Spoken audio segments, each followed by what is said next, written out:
السلام علیکم۔ آج کل بہت سے لوگوں کا یہ سوال ہے کہ مسجد الاقصی اتنی مقدس کیوں ہے؟ مسجد الاقصی کی کیا فضیلت ہے؟ تو میں بتا دوں، مسجد الاقصی فلسطین میں ہے۔ مسجد الاقصی کے ارد گرد بھی برکتیں ہیں، دنیاوی برکتیں بھی اور روحانی برکتیں بھی۔ روحانی برکتیں یہ ہیں کہ جتنے پیغمبر سرزمین میں آئے کسی دوسری زمین میں نہیں آئے، اور جتنے پیغمبروں کی وہاں قبریں ہیں سرزمین شام میں اور بیت المقدس میں، اتنی قبریں پیغمبروں کی کہیں نہیں ہیں، کسی اور جگہ پہ اتنی قبریں نہیں ہیں۔ اور دنیاوی برکتیں کیا ہیں کہ وہاں کی زمین، وہاں کی ہوا بہت صحت کے لیے مفید ہے۔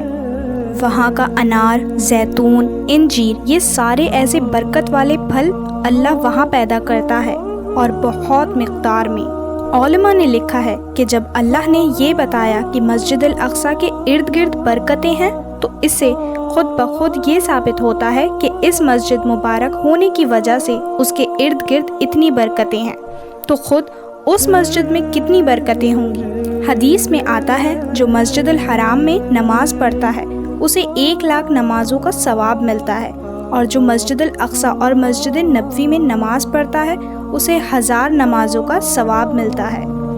3 مسجدیں ایسی ہیں جن کی طرف سفر کر کے ان مسجدوں کی زیارت کرنا ہی عبادت ہے۔ ایک مسجد الحرام، ایک مسجد نبوی اور ایک مسجد الاقصی۔ مسجد الاقصی ہم مسلمانوں کے لیے قبلہ اول ہے، جس کی طرف رخ کر کے محمد صلی اللہ علیہ وسلم اور آپ کے اصحاب نے نماز ادا کی تھی، اور لوگوں کو یوں پیغام دیا کہ اسلام کوئی نیا دین نہیں ہے، بلکہ یہ دین ابراہیم ہی کی ایک شکل ہے۔ قرآن مجید میں اللہ تعالیٰ نے سرزمین قدس کے مطابق سورہ اعراف میں فرمایا، اور ہم نے اس قوم کو کہ جس کو کمزور بنایا گیا تھا اس سرزمین کے مشرق اور مغرب کا وارث بنایا، کہ جس سرزمین میں ہم نے برکت رکھی ہے۔ اسی طرح سورہ اسراء میں فرمایا، پاک ہے وہ ذات جو لے گئی اپنے بندے کو ایک رات میں مسجد حرام سے مسجد اقصی تک، کہ جس کے ارد گرد ہم نے برکت رکھ دی ہیں۔ ان آیات میں جس برکت سرزمین کا ذکر ہے وہ بیت المقدس اور اس کے گرد اور نوال کے علاقے ہیں۔ حدیث میں حضور صلی اللہ علیہ وسلم نے مسجد الاقصی کی فضیلت بیان کی، لہٰذا حضرت ابو ذر غفاری سے روایت ہے کہ انہوں نے نبی صلی اللہ علیہ وسلم سے پوچھا، اے اللہ کے رسول، اس روئے زمین پر سب سے پہلے کون سی مسجد تعمیر کی گئی؟ تو آپ نے فرمایا مسجد حرام۔ انہوں نے پھر پوچھا، اس کے بعد کون سی مسجد تعمیر کی گئی؟ آپ نے فرمایا مسجد الاقصی۔ حضرت ابو ذر نے کہا، ان دونوں کے تعمیر کے دوران کل کتنا وقفہ ہے؟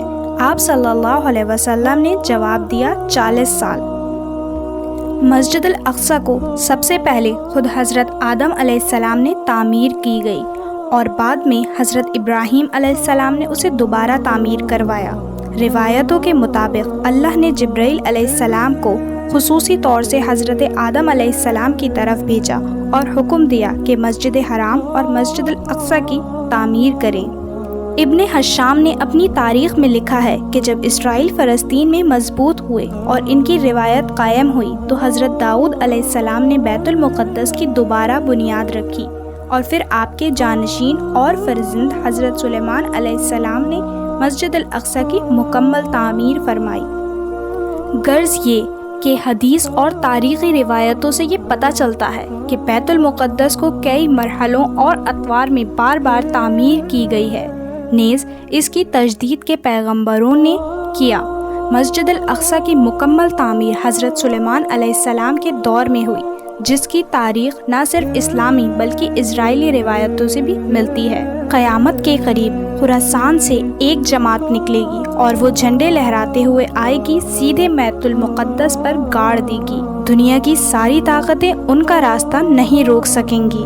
اور آج یہ سب فلسطینیوں کے ساتھ کیا ہو رہا ہے؟ تو مسلمانوں، اٹھو، تپش سورج سے لو اور آسمان سے بجلیاں چھینو۔ کفر کے آشیاء پہ بجلی برسانے کا وقت آیا، بھڑک اٹھے ہیں پھر سے آتش نمرود کے شعلے، کہ انہیں پھر جذب ابراہیم دکھلانے کا وقت آیا۔ اٹھو صلاح الدین ایوبی کے فرزندوں، کہ اس غازی کے افسانے کو دہرانے کا وقت آیا، اٹھو کفن بردوش ہو جاؤ، جہاد فی سبیل اللہ کر جانے کا وقت آیا، نبی کی آبرو باقی رہے گی، تم بھی باقی ہو، ورنہ پھر غلامی میں الجھ جانے کا وقت آیا۔ سنو یہ روز اطہر سے کیا آواز آتی ہے، مسلمانوں میری حرمت میں کٹ جانے کا وقت آیا۔ یاد رکھنا ہر گھر سے مجاہد نکلے گا، تم کتنے مجاہد مارو گے، ہر گھر سے غازی نکلے گا، تم کتنے غازی مارو گے۔